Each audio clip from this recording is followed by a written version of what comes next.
Guys, welcome to the As a Leader Grows podcast. I am your host, Ken Joslin, and I have got an unbelievable guest for you guys. A lot of you guys have been listening to my journey over the past several months, my new 90-day reset that I've been doing in our core 5 area: faith, health, relationships, business, finances. And this has been, this guest has been one of those people that have been like, I've been like probably the biggest stalker on her Instagram page over the past few months because her content is so good when it comes to dating and relationships. And, you know, having ended a 27-year marriage, 2.5 years ago, and trying to figure it out at 53, 54 years old, she's been a plethora of knowledge. So anyway, I want to welcome you guys to Lauren Zoller, my friend all the way from Nashville, Tennessee. How you doing? Yes. I'm doing so well. I'm excited to be here and talk all things relationships. I am pumped. Hey, you could probably do a little bit better job introducing yourself. Talk a little bit about what you do, what you've got going on in your life right now. For sure. So I am a somatic dating and relationship expert and coach. That's kind of my official title. I work with men and women who are perpetually single. And what I mean by perpetually single also means you may have been in a relationship prior, or you may have been married before, and you keep attracting the same type of partner over and over and over again. And you're tired. You're tired of it. So I help men and women find healthy partnership within themselves first so that they can attract a healthy partner either in their current marriage. They can find that deepening in their current marriage, or they can find the person that they're ready to do life with from a really healthy place that feels good in their body underneath a somatic lens. So I work underneath somatic therapy. I love that. I shared a little bit about my story. And for those of you guys who've been on the podcast, you've heard a little bit over this past few months. Obviously, separated, divorced now for 2.5 years, 53 years old when that happened. I've walked through, as a pastor for 12 of the last 25 years, I've walked through a lot of counseling, a lot of therapy, some with my ex. Well, actually a lot with my ex. Ministry is very difficult. I told a friend of mine, it's easier to build a business to $1 million a year than it is a church to 1,000. Ministry is hard. And one of the things that I've learned is walking through therapy. And I think I shared a little bit with this is the first therapy session I had with Maxine, who is my therapist here. I see 2 therapists, Dr. Rob, who I do a Zoom call with every Friday morning. And then Maxine, who is here local, meet with her and my daughters. And she's like a mild version of Medea. She's about 55 years old, Black woman. She don't put up with no shit. She's funny, but she calls it like she sees it. And so in my first therapy session with her, I was sharing, she's like, what's your background? Hey, parents got divorced when I was 8, moved from Michigan to Georgia, from 6th grade to my senior year, I moved 6 different times back and forth to my dad, 12 schools in 12 years, 6 different high schools. And she just was like, why would you want to move so many times? And I said, I didn't have a choice. If I ever got in trouble, it was go pack your bag. My mom said, go pack your bag. I had 24 to 48 hours. I was on a bus, a plane, or my dad was on the way to pick me up. She took some notes, and this was a transformational moment at 53 years old. And she looked at me and she goes, Ken, how do you think that's had an effect on the women in your life that are supposed to love and protect you? And I was like, oh my God. Yeah. And I realized, you just said it, I had been attracting all the relationships where it was the same pattern. Right. The woman gets angry, I pack a bag, I leave and go home. Yeah. Talk to me. This may be I don't even know this is a podcast or this is a free therapy session for Ken. But talk to me. I was blown away when she said it. It was like, oh my gosh, God, yes. And so that was the moment for me to go, okay, dude, you got to work on this. You've really got to work on this. Yeah. Yeah. I'm so glad you brought this to the table, Ken, because I'm sure that there are other people that in your community right now that are listening, like, oh my gosh, like I never thought of this. But if we look at it underneath a somatic lens, this all makes explain what that means. The somatic 100%, 100%. So somatic experiencing is looking at the nervous system and the way that your body responds to trauma. Now let's talk about what trauma is really quickly. I'll give a quick synopsis of it because we have a lot of people will sit here and say, oh, that was so traumatic, right?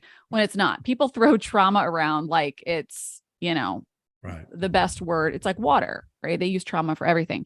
Trauma underneath the somatic lens is the lingering psychosomatic response in your body that is stuck to an overwhelming event that was too fast, too much, or too soon for your body to properly regulate itself. Okay. So why does this matter? At a young age, when you are learning autonomy and you're learning, okay, this is right and this is wrong, to be met with, you are always wrong, we got to pack our bags, we have to leave, versus holding space for you to be human and allowing you to make mistakes, right? Instead of having that example, what happened at a very young age is that your nervous system created this story that I can't just be, because if I do something wrong, then I'm not going to be loved. I have to run away from it, right? Your parents kind of ingrained that in you at a really young age, right? So this is the response that has been from a somatic level. So somatic experiencing is looking at the nervous system, looking at the way that the trauma stays stuck in either a fight, flight, freeze, or fawn pattern. You were stuck in flight. At a very young age, you learned that love, you can only have love if when things get really hard, you run away from it to keep yourself safe. So all you were doing as an adult was just reliving that same false safety response in your nervous system. You were seeking it out because it was comfortable. It's what your body knew. So looking at the body from a somatic lens is taking a look at what those survival patterns are. How can we get you to reteach your body a sense of real safety, which is when conflict arises, I'm still safe. I'm the source of my own safety. I don't need to run away to find that safety, right? Yeah, one of the things in this 90-day reset for myself in our core 5 that's in our community and our mastermind, faith, health, relationships, business, and finances, I set goals in each area, things that I will do and things that I wouldn't do. And in their relationships, it's no dating, no sex, no anything for 90 days, really for me. And here's what I'd love for you to speak to. For me, after being, married for 27 years and being in a relationship forever, just the being alone part was very hard. So I heard people say, oh, once you get a divorce or, once you're single, you need to wait X amount of time before you need, oh, that's not me. Now that doesn't apply to me. That applies to everybody else. You're smiling at me already. Yeah. Yeah. Walk me through why it's important to be okay to be alone. Yeah. Well, the reason that it's so important to have that sense of safety within yourself is because truly, at the end of the day, you are the only one that can source your own safety. And you think about it this way, I tell people, when you die, which I know we're going like really grim here, when you die, right, there may be people around you, but you're still going by yourself. Right? Nobody's going to go with you when you die. You got to go alone. So if you haven't found that peace within yourself, and I know we're talking about death, but even within your own personal autonomy, you're constantly going to be searching for external validation to fill your wholeness, right? You're going to constantly be on this search for something outside of yourself to get that hit of gratification. And you're going to be constantly running after it because you can't source your own sense of wholeness. So that's why it's so important that we do personal development work so that we can actually be okay with ourselves. Because if we don't, it is no different than the drug addict who goes and drinks booze or does, a line of cocaine or does heroin to get that high, that they're not alone. You're just running from yourself to people to give you that high, right? You got to be able to have that sense of autonomy. What are some things that somebody can do? You're obviously there's going to be some married people in here. We'll talk about them. We'll talk to them in a minute. But if you're single and you've been single, so two questions, and I'm going to ask them both. What are some things that they can do? And this is the main question that I wrestle with. I mean, I do my goals, gratitude, affirmations twice a day, my mirror work. I mean, I am a fanatic when it comes to knowing taking care of myself, doing what I need to do. So what are some things that you can do to be able to be okay with that, your own autonomy, to be comfortable in yourself, to know that you are your own resource? When do you know when you're on the healthy side of, okay, now because you're going to be lonely when you're going through the journey of finding yourself. But when do you know when the balance tips and you're lonely because you're actually ready for a relationship? Mm-hmm. So that's kind of a multi-layered answer. So let me go back to what you can do to start. Let me answer that question first, and then we can kind of work our way through the health side of it. So if you're really struggling with being alone and it's something that feels all consuming, right? Like you feel like, oh my gosh, I just need partnership. I need it. I don't feel alive without it, right? Because the truth is we're humans. We're meant to connect. Okay.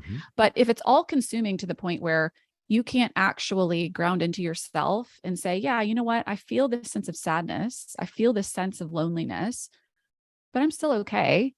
Right. Like I know I can go do things to feel okay.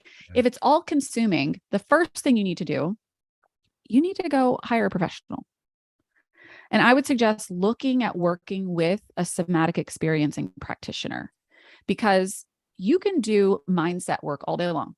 Okay. And this is one of the biggest testimonials that we get out of my coaching containers is, holy cow, you did more for me in 3 months than I ever had in 10 years of therapy. Right. And it's mostly because therapists are working and coaches are working in mindset. You could sit here all day and tell me that someone is bad for you. But Friday night rolls around and maybe you're lonely. Next thing you know, Saturday morning rolls around and you just hung out with that person that you know is bad for you. Your mind can tell me it's bad all day. But if you haven't done the work to regulate your nervous system and look at the way that your body responds to needing someone else to feel whole, again, that nervous system work, you'll continue to repeat the same patterns. It's just going to be a different package with a different bow, right? So the first thing I would do, go work with someone who understands the nervous system and tackle that piece. Because if you've only done cognitive work, you got to get the body online too, right? I love that. Yeah. So that's the first thing. When you've done the body work and you've learned the tools to be able to regulate your nervous system, right? And let me just kind of break this down. Breathing, like structured breath work, is a somatic practice, right? Meditation is a somatic practice. Running is a somatic practice. There are so many different somatic practices, but if you don't know your survival pattern, you could be doing a practice that is going against your survival pattern, right? If you're in a constant state of flight and you sit down and try to meditate and you can't stay calm, you're actually going against the regulation process. So that's why working with an SCP is so important, to figure out where you are, understand your survival patterns, and work with them to help you get to a place of that feels good in your body to regulate that trauma response. That's the first thing. To answer your question about when do you know when you're in the space of, okay, I think I'm ready to date, is when you can be in loneliness and you can be in sadness and it's not all consuming. You're in the space of, yeah, I'm lonely. Yeah, I'm sad. And this is a feeling, and I'm going to feel it fully, and I'm going to let it pass through my body. And I also know that maybe in 20 minutes, I can feel a totally different feeling. And I'm okay. I'm all right being with the full range of emotions and knowing that I don't need to go and run to something else to fill this void of loneliness. It's when it's not all consuming.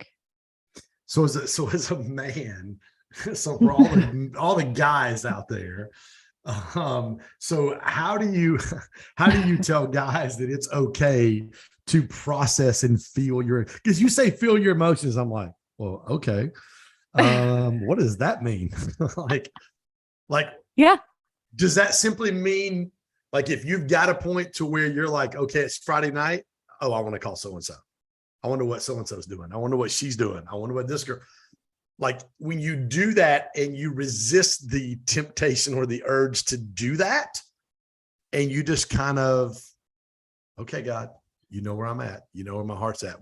Walk me through that. Every man who's listening to this podcast, walk us through that real quick. What I would say is put handlebars on that for me. So for sure. My pastor says, put cookies on the bottom shelf. Make it easy for us guys to understand. I'm going to make it easy for you. The first thing is, I say this all the time, there are 2 steps to healing. Okay. First step, and literally, if you can like just absorb this into your body, your whole life will change. 2 steps. It's this easy. First step is awareness. Second step is choice. If you don't have awareness around why you pick up the phone to call someone on a Friday night when loneliness hits, that's the first step, right? So you've got to start to question and look at what you're doing and why you're doing it. Okay. That's the first step. The second step, the choice step, is having that awareness of, okay, my go-to when I'm lonely, when I'm feeling that sense of loneliness, is to pick up the phone and to fill that void. Okay. The true work is being able to say, this is what I want to do right now. And I'm going to slow down and I'm just going to feel what I'm feeling in my body. Right. And name it. We have to remember that the nervous system speaks in sensation and emotion. It's like learning a totally different language. It's like learning Chinese. We as humans are used to being in story. We're used to being up here in our brains. Okay. So what I mean by this is, if you're feeling that urge, you're just going to take a moment to sit down and you're going to close your eyes and you are going to name the sensations and the emotions that are present. So it could look like, I feel lonely. My heart is racing. There is a pit in my low belly. You're gaining energetic information about what's actually happening in your body when you're going to, quote unquote, fill that void. And the more that you can work with an SEP or understand your nervous system, understand this language, you'll be like, oh, I'm activated right now. My heart racing and the pit in my belly and the loneliness, that's giving me information that I'm not actually in a state of peace. I'm in an activated state right now. Like I'm wanting to run. I'm wanting to fill a void here.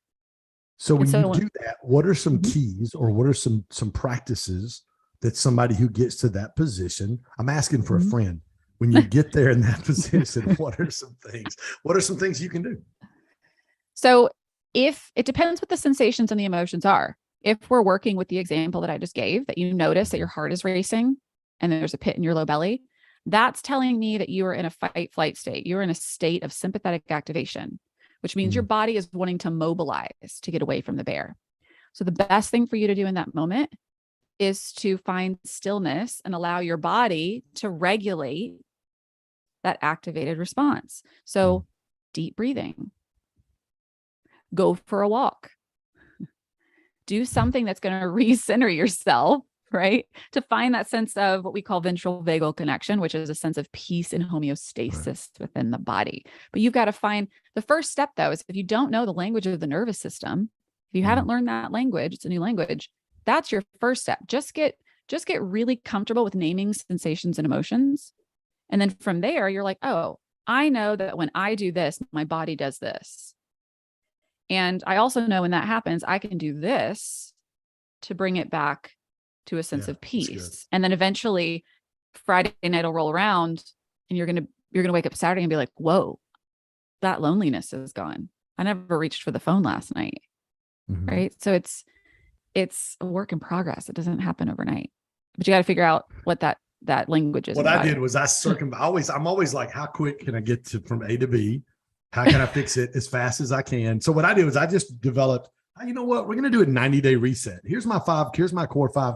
Here's things I'm going to do. Here's things I'm not going to do. Now I'm going to do a podcast on it. Tell everybody in the world. Therefore, when I want to do that, I'm like, crap, I can't do it now. I've already put it out in front of everybody. So then I'm forced to go, okay, process through this. Because you said this earlier, and this is the one thing that is crazy. John Maxwell says we don't reproduce what we know, we reproduce who we are. Mm. And Zig Ziglar says like attracts like. And so what I found was I was attracting the same thing that happened to me as a teenager. It was the exact same thing. And I'm looking at it when she said that in my therapy session 4 months ago, 5 months ago, I was like, oh my gosh, like I just started, it just like all the stuff comes flooding in your mind. You're like, oh crap. Number one, where has this been for 53 years? How come nobody's ever told me this? Like when I was 20 or 25. And I think that's a part of, doing the work to really go, I always talk about becoming the best version of yourself. Like, what do I have to do to become the best version of me? So I can do everything that God's called me to be. So obviously you talked about working with a therapist, a somatic therapist. What are some other things or some other responses? Like one of the things I love you posted even today, it was imagine being with a partner who continues to ask the God or universe how to help them love you deeper. Like it's one of the other things that got me into this 90-day reset for me was a quote when I was a student pastor way back in the day with several hundred kids in my youth ministry. And I used to do a dating courtship series once a year. And I used to say, stop worrying about finding Mr. and Mrs. Right and worry about becoming Mr. and Mrs. Right. What are some things you can do in the meantime for you to become the best version of yourself so you are ready for the partner that God sends you whenever he sends that individual your way? Yeah. Yeah. So there's a whole plethora of somatic exercises that I could give. And again, like we spoke, I have a very strong morning practice. And I know that there's a lot of people throw around morning routines and morning practices, whatever. My stance on that is as long as you have some sort of grounding practice within your day, I don't care if it's morning, afternoon, or night, that is calling you back home to yourself to connect to source, like something higher and bigger than yourself to turn things over to and to really find that sense of safety in your body, do it. I don't care when it is, right? So that would be the first thing. Create some sort of routine that feels really yummy and juicy to your nervous system. Okay. So that means, and I actually give this as homework in all of my courses, we call it a resourcing practice. And what a resourcing practice does is it gives your nervous system direct access to safety. You're creating it, right? So ventral vagal connection, which is what you're just talking about, it gives you access to it on a daily basis. And if you think about it, if you wanted washboard abs, okay, you're not going to just like say, I want washboard abs, and then you're going to wake up tomorrow and you're going to have a six pack. You're going to have to eat and you're going to have to exercise to be able to work that muscle to have abs. Your resourcing practice is the same thing. Create some sort of practice that feels really good and yummy and juicy to your nervous system. Walking, right? Bilateral stimulation, which is taking your hand and just squeezing the opposite side of your body. That feels really grounding to your nervous system. Meditation, prayer, whatever it is, create some sort of a routine with 2 to 3 exercises that can be your resourcing practice that you do every single day. You're then working your nervous system, that muscle, into the safety capacity to be able to handle stress when it shows up on a day-to-day basis. So that's the first thing that I would definitely do, is build some sort of a resourcing practice. The second thing that I would do is, if you are looking for love, this is one of my favorite exercises. I want you to take out a piece of paper. Are you going to send me an invoice at the end of this thing? Because I'm taking really good notes today. Okay, good. Take out a piece of paper. I call this my mirroring exercise. And I want you to write a list of all of the things that you need in a partnership. Okay. So I need and want. I need to have sex with my partner 3 times a week. I need to feel loved. I need them to give me words of affirmation daily. All the things you need. I need financial security. I need whatever it is, right? You're going to write that down on the left side of your paper. Then on the right side of the paper, you're going to write I, and I want you to turn all of those I need statements into I statements. So for example, I need to have sex with my partner 3 times a week. That would look like I am sexually intimate with myself 3 times a week. And then what you're going to do is you are going to go back through those I statements and you're going to ask yourself, am I showing up for myself in this way every single day? And if the answer is yes, awesome, keep it up. If the answer is no, or sometimes, that's giving you a crack in on where you can start to show up for yourself so that you can be, like you just said, Ken, that mirror for someone who can meet you in that space. Because I always say that relationships are a reflection. Our relationships that come in are a reflection of the way that we view ourselves. If we're not showing up for ourselves the way that we want to be shown up for in relationship, we're not going to attract that. We're vibrating at a different frequency. I love that. So here's a question. So for me, again, I'm asking for a friend. I spent a lot of time in full-time vocational ministry, and really even now what we do inside of GSD, I always talk about want something for people, not from people. It really is about significance over success. It really is about, giving what God's put inside of you to be able to help people. When you have that kind of a heart, where do you draw the line between, because I see this happen. I was just on a big call with some friends of mine in South Florida. They've got, they love God. They've got 220 coaches in 40 countries. They're doing multiple millions of dollars in revenue right now. And we were talking about a course for couples or a course for singles. And in that conversation is like, where do you draw the line for me wanting to serve and help other people to, you know what, man, I really need to take care of myself. Like what you were just saying. Yeah. So I think it comes down to when it's at the expense of you being able to take care of yourself, that's where the line has to be drawn. And or if you're doing something for someone else and expecting something in return, or feeling like, oh my gosh, if they didn't praise you for what was done, that you feel unseen, right? So it comes down to that intention, the intention. I work with a lot of men and women who are overgivers because that's the way that they feel, right? Again, it's filling that void that they feel loved. When again, you have to remember, you are your only source of safety. So if you give because you're getting that hit of appreciation, or you're getting that hit of accolade, then all you're doing is you're just recreating a trauma response. It just is more socially acceptable because it's coming from the quote unquote giving mindset, right? Nobody's going to fault. No, not very many people are going to fault you for that. Exactly. Yeah. Exactly. Yeah. So if you're feeling a void and you're feeling empty after giving, that's a big sign. Yeah. It's a big sign.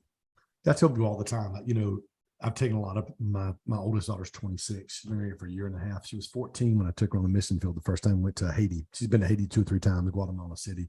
And I always tell people, man, when you do missions, we're any kind of service project. You think that you're doing something for the people that you're quote unquote helping.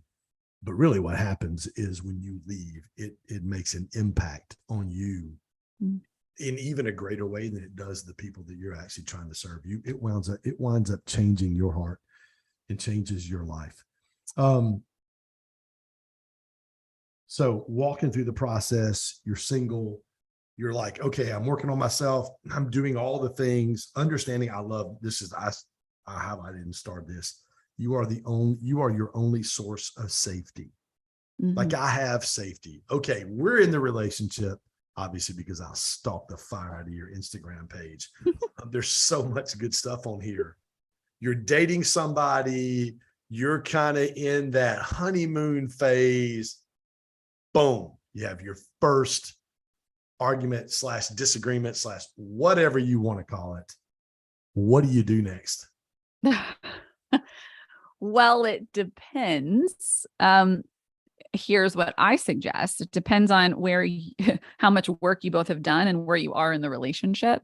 But always, whenever there's an argument that's happening, I suggest you both take space to allow your nervous systems to settle. And then ask yourself, what triggered me to get angry? in this moment. And a really great exercise, I teach this in all of my coaching practices. I call this my somatic emergency toolkit. Okay. Whenever you're in an argument, do this. Okay. Take yourself away from the person you're arguing with, close your eyes, and I want you to immediately take yourself to a space of safety earlier that day. So it could be, if the only place that your mind goes is when you wake up in the morning, because chances are you're not activated in the morning. Okay. You are going to go to that source, that sense of safety. And what I want you to do is I want you to play from that safety moment to the moment that you were triggered in that day. I want you to play it like a slow motion film in your brain. That's good. Right? So slow. And I want you to notice the moment that your body changes from safety to that sense of activation, because anger, right? If you're screaming, most people are activated. They're in a sense of fight or flight when they're in an argument. There was something that triggered a sensation and triggered an emotion and caused you to react. And so when you can slow down your brain and your nervous system, what ends up happening is that you have space to be able to think clearly and to really say, hey, why am I really upset right now? Why did I get so triggered when XYZ happened? But if we react out of a survival response pattern, if we react out of fight or flight, we're not actually making any progress, because the body is in a survival mode. It's not in a, hey, I can rest and digest and think clearly mode. Right? I could go into the science behind this, but I'd probably bore everybody. But you want to be able to remove yourself and get your nervous system to settle so that you can think clearly. And then if you're in a healthy partnership, you're going to come back together and you're going to talk from a grounded place about what came up for you when you took yourself away and you had time to process. So, okay. So I want to take some time to walk through healthy responses to your partner when something happens. Like, what do healthy responses look like? What do you do if you're in a relationship with somebody and they may say something to you that hurts your feelings? And when you say, hey, when you said this, it made me feel, or you said this is how I responded. And you get a response of, let's say something like, well, you just need to have thicker skin. Or I didn't mean for you to take it that way. This is, or it's something along that lines. Like, what do you do if, when you're trying to communicate with your partner, it's, well, I just don't sugarcoat shit. You're getting that response, which would be a negative response. How do you handle that? And then as a partner, what should be the response to a partner? Because you know how it is. You get escalated, they get escalated. It's just literally just like, it's just an escalation fest is all it is. For sure. So in the moment, the best thing to say, if you're in that heated moment, is, hey, we're in an argument. We're very triggered right now. If you don't have triggering in your language, just say, hey, we're both clearly mad right now. I need to step away to calm myself and to process. And then you just walk away and you process. If they have a problem with that, that is on them, not on you. Exit yourself from the argument. That's the first thing. Get yourself away, because you're not in a place to be able to say anything from logical thinking anyways. So that answers the first question. If you come back and you say, hey, this really hurt my feelings and I feel X, and they respond back with, well, you just need to have thicker skin, they're not taking responsibility for their side of things. So that is when you have a really difficult decision to make. You got to set a boundary. You've got to use your voice and say, I am responsible for my feelings. This hurt my feelings. And I would really like to feel safe in this relationship. I would like to have an open discussion around why this hurt my feelings and how we can do better. And if someone can't meet you there, that's telling you a lot about the relationship. And you're going to have to set boundaries, and it may be time for you to walk away if it continues to happen, because you're never going to create any traction with that person if they're not able to take responsibility for their side of an argument. That's healthy partnership, is when two people can come and say, hey, this made me feel like this, and this is what we need to do to create safety for each other. That's Talk about partnership. what comes out of healthy partnership when you have an argument like that. What does that do for a relationship when you can communicate the right way and you come in? And I was literally on a call just earlier talking about some of these courses that we're doing. Is I've, all my years of ministry, I've never seen a couple where both people were willing to go, hey, what do I need to work on? What do I need to change? I'm willing to do whatever it takes. I've never seen a marriage or relationship like that not thrive. It always thrives. There's bumps in the road. Relationships are hard. It's like losing weight. I mean, you got to go to the gym every day. You got to work. But I've never seen a relationship where one or more went, no, I'm not touching that area. It's too painful. I've never seen that thrive. Either number one, didn't make it, or obviously it didn't thrive. So talk to me about that. Yeah. So this is the cornerstone of intimacy. Like if you want a deep, true, soul-filled, intimate partnership, you have to have two people that are committed to growth within a relationship. It's just the way that it is. And I've seen this with couples that have gone through my program, with, women and men who have found their significant others who are also in this space of growth.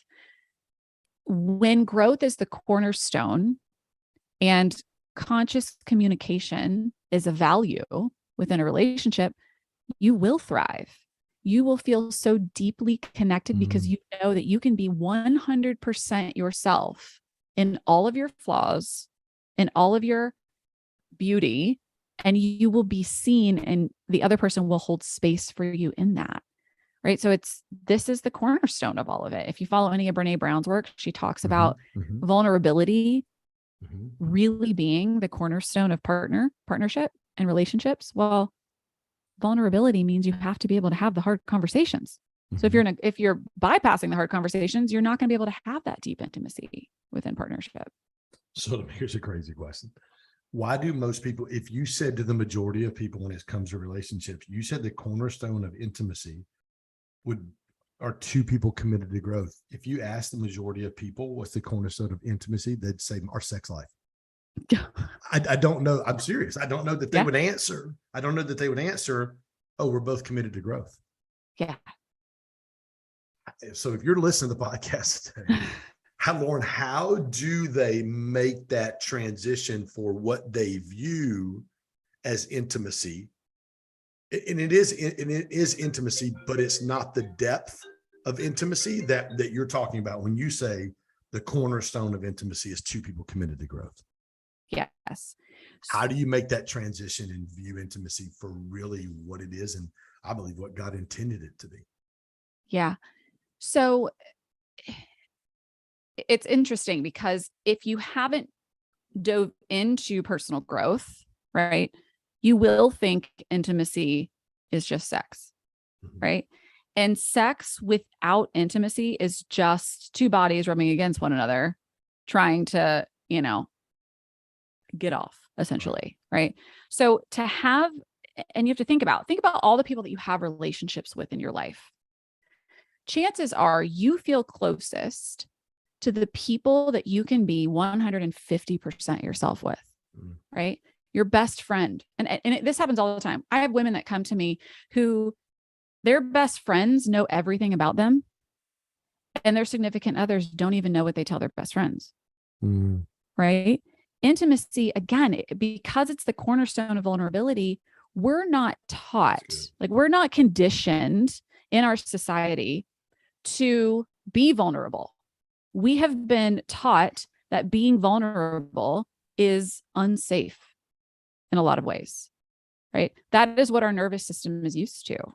So we go around and we do all of these things to bypass being seen as we actually are, right? We create all these stories, we create safety mechanisms so that we don't have to be vulnerable, because if we're vulnerable, that means that we could potentially get taken advantage of. We could be hurt, right? But the truth is, at our core, the way that God created us, he created us as these beautiful, perfect beings, truly, at our core. But we come into the human world and we create all, we're in touch with trauma. We deal with our parents' generational trauma. Next thing you know, we have this shielded version of ourselves that's trying to keep us from being able to connect with other humans. So we have to be able to understand this and know that if you think about just what I said, that the deepest relationships that you have in your life right now are with the people that know the most about you. Your partner should know everything. Yeah. Right. And that's where intimacy comes in. It's when you can be so vulnerably yourself that someone can hold you in that. And that takes growth. It takes work, right? It takes work for me to understand that you had, right, this upbringing, and this is your go-to, and you want to run away, and I can still love you through that. Yeah, it's crazy because as soon as she said that, I'll never forget. I flew to San Francisco where the girl I was dating at the time, she owns a restaurant in Santa Rosa, wine country. Got to San Francisco, had an argument at the gas station. I grabbed my suitcase out of it. As soon as she said that to me in the therapy, that's the thing that popped in my mind. I hadn't 30 minutes since I landed. I've been on a 6-hour flight. And I literally, as soon as that's the first thing that I thought of, like, oh my gosh, we had an argument, grabbed my suitcase. I'm like, I ain't doing this. And I'm like, okay. Again, I'm asking for a friend. You said something just a minute ago. You said we're taught not to be vulnerable. So that's part of, I think that's part of the chasm, if you will. But I think the other part, obviously, is it's hard to be vulnerable when you're walking through trauma, or you've walked through trauma in your past. What are some ways that, as somebody who's walked through, some childhood trauma, I had a conversation with I have not talked to this girl in 38 years. I was speaking at the Grambling State football team, Friday night for my good friend, Coach Hugh Jackson. And she had texted me on Friday. She said, hey, I saw your post about my 90-day reset and about my family and 6 schools and, 6 high schools and 12 schools, yada, yada, yada. And she goes, I remember a very distinct conversation you and I had. We were 17 years old. And so she calls me on the way home. We talked for an hour and 25 minutes, and I haven't talked to her in 38 years. And she goes, I remember a conversation with you and I on the phone. And I didn't realize she lived by herself from the time she was 14 to the time she was 16, no parent in her house. And I had no idea. Her dad would come and go. I remember I went over one time and ate dinner at 16, 17 years old. Her dad was actually there. So she's like, nobody knew. Nobody knew I was by myself. And she said to me in the car with detail how I explained to her how hard it was being shipped back and forth from my mom's to my dad's. 38 years later, she still remembered it because of what she had went through. Right. When you've walked through something like that, help people understand how do I get from that, where I'm like, nope, the flight part. Nope. If something goes wrong, I'm out of here. How do you walk through that and get healed enough to go, okay, you know what? I'm going to be vulnerable. Yeah. So I'm sure that everybody listening is going to want my 5-second pitch of how you're pitch it, girl. Come on. of how you're going to be able to fix this. And here's the truth of it, right? You have spent however long you've been here on earth, because here's the deal. That response in your body, Ken, it's not yours. Yeah. It was your parents. They lived in a state of flight. So therefore, that's the way that they taught you how to also give and receive love. So we're talking about generations of dysregulation, where when someone fights with me, it's not safe and I need to run away. Like that is the most, at our primal being, that is the most primal response that we can have. Okay. So there's not a quick fix model to it. You've spent this much time living in this response your entire life. You were born into it. And so by saying, I'm going to regulate it, that's the first step. And sometimes I work with clients where we can regulate the flight response in one session.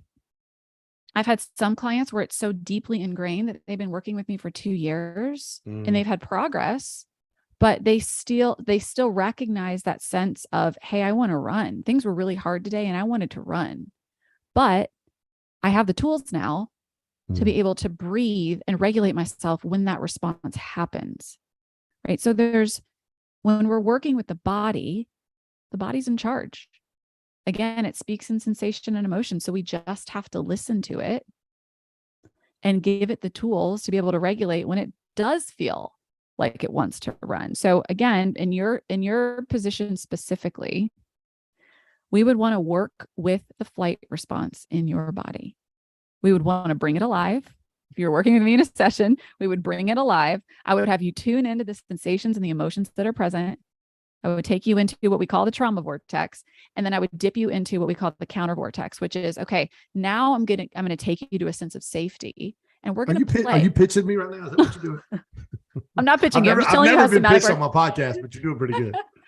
But this is how SE works, right? This is this is why it's so beautiful. What we do is we play with being in trauma and being in safety, being in trauma, being in safety. And what happens is that your nervous system, the gap starts to close, right? And before you know it, you're not feeling that flight response anymore. Your body's like, oh, wait, I'm safe here. Anger doesn't actually mean, conflict doesn't actually mean I'm going to die. I'm okay. And I can stay, right? So there's not a quick fix. Unfortunately.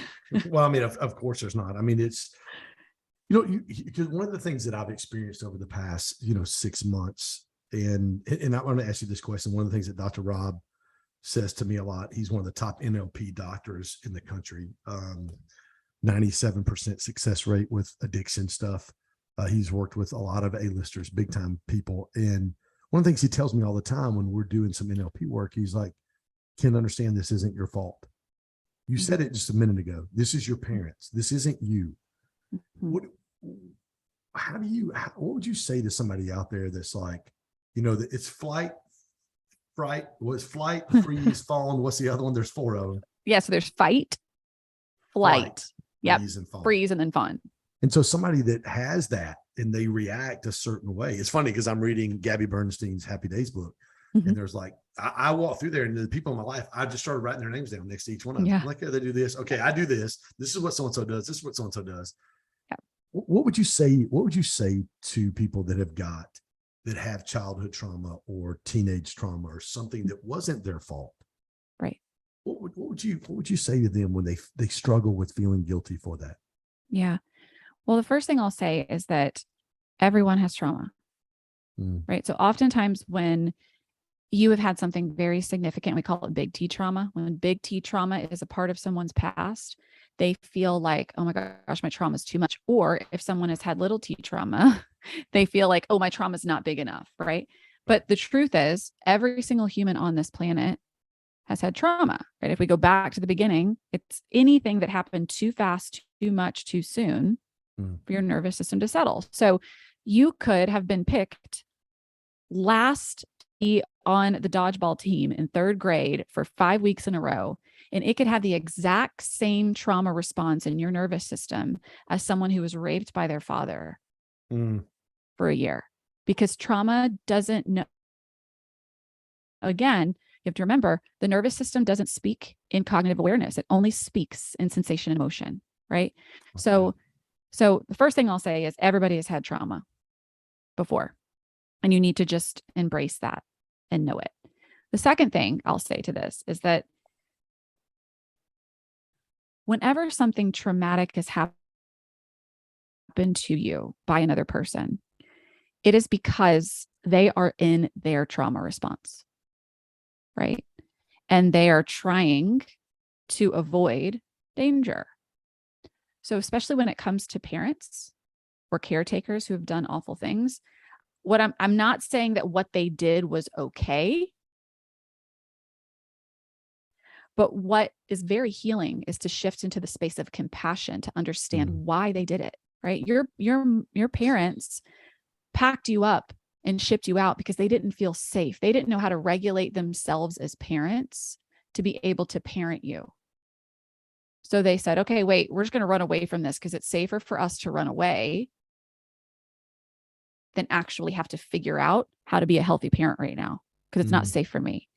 So to find compassion for your parents instead of blame and guilt, that's so healing. And that's what we have to work to, is compassion. And when you understand the nervous system and you understand survival patterns, you can't help but have compassion. Yeah. Yeah. For people, because you see that what they did is just a reflection of their trauma. Why is it harder for some people to have compassion on themselves than it is someone who actually did the trauma? Because again, that's what Dr. Wright, he says it 10 times a call. We do an hour on every Friday morning at 9 a.m. He goes, Kim, this isn't your fault. Mm-hmm. You're not the one that shipped you. You're not the one that made this. This is not your fault. Why is it important for us to forgive ourselves? And maybe why is it harder for some people to forgive themselves than it is somebody else? Because when it comes to you and the way that you view your life, right? Again, if you came from that lineage where your parents couldn't forgive themselves, it's not in your innate DNA. Like, you think that it's yours because that's the way that your parents put it on you. Right. So you've got to continue to stay committed to this work. And I promise you that compassion doesn't happen overnight. You have to feel all the emotions before you can feel compassion. You have to feel anger. You have to feel grief. You have to feel pain. You have to feel sadness. These are all valid emotions. And then the compassion will come in because you're allowing yourself to go there. But we don't want to forgive ourselves because we feel like it's ours, when in essence, it's not. Right? It's been given to us. Best way for people to contact you? Instagram, TikTok. You can send Lauren Zoller. Are you a big TikToker as well? Me an email, lzoller@laurenzoller.com. Do what? Are you a big TikToker as well? Tori's got like 80,000 million followers on her TikTok account. I don't have 800,000 followers, but I have close to 100,000 on TikTok. Yeah. So yeah, TikTok at Coach Lauren Zoller, on Instagram at Lauren Zoller, or you can follow me on my website at just laurenzoller.com. Tell me what you're working on right now. Any projects that you've got going on? Yeah. So we always have my signature program, the Align Love Collective, which is constantly enrolling. If you are jazzed about any of the stuff I was talking about, we go over how to heal all of this in that program. I've got a couple speaking engagements that are coming up, so you can follow all of that along on my Instagram page. And then I just announced that I'm getting ready to release a book next year. Come on, girl. So that's awesome. My book's getting ready to make its beautiful entrance into the world. That's awesome. Well, I'll say this. I'm going to try to squeeze you in at Create this year. We've got an unbelievable lineup headed by John Maxwell, Ed Milet, Randy Garn, Marie Cosgrove, my good friend Amberly Lago. We've got it's going to be ridiculous. Because I think what you teach, and again, just for me personally in my journey, it's been huge being able to, it's like, I'm like, does Lauren have a camera in my house? Does she watch my life? Like, I feel like the Jim Carrey movie. Like, is she watching me? Because every time I read one of your posts, I'm like, yeah, okay, I got you, girl. Yep, you're talking. I don't know if it's just for me, directed to me, if I'm the only one tagged on the post. But it's been huge for me. A lot of confirmation in the work that I've been doing over the past 5 to 6 months. And like, okay, yep, that's where I'm at. I'm good there. I read things and I'm like, yep, okay, yeah, we're good. So guys, listen, if you're not following Lauren on Instagram, you've got to go over, because she literally is continuously dropping bombs on her Instagram page. Talk real quick, because we haven't done this. I'd love to take maybe a couple minutes. What if you are married? What if you already have a partner, or you already have a spouse? What would be your top 2 or 3 things that you would say to people that are already in a committed, relation, monogamous, maybe if it's just partners, or maybe they are married? What would be your advice to them? Keep doing the work. Truly. If you're in a committed partnership, I'm not saying that committed partnerships they shouldn't be difficult, but the way that they become difficult is when one or both partners decide to not choose growth anymore, right? And growth can be whatever it looks like for you, but you have to be able to continue to pour into yourself so that you can pour into someone else. So if you're not doing the work to see, I think that couples therapists are the best thing on the planet. Go for a tune-up, even if your relationship is so great, right? Go once a quarter or twice a year and just make sure that you both are on the same page. Or if you're having a lot of friction, then make a plan to figure it out, right? Because relationships can be so beautiful if growth is a cornerstone of the relationship. That's what I would suggest. If growth is not the cornerstone, when do you know it's time to move on? When you are unhappy more than you are happy. When you are in a state of complete, I can't do this. When you're unhappy more than you're happy, and you've also done the work to turn the mirror on yourself and really done the work for yourself to know yourself deeply. If you haven't done that, do that first.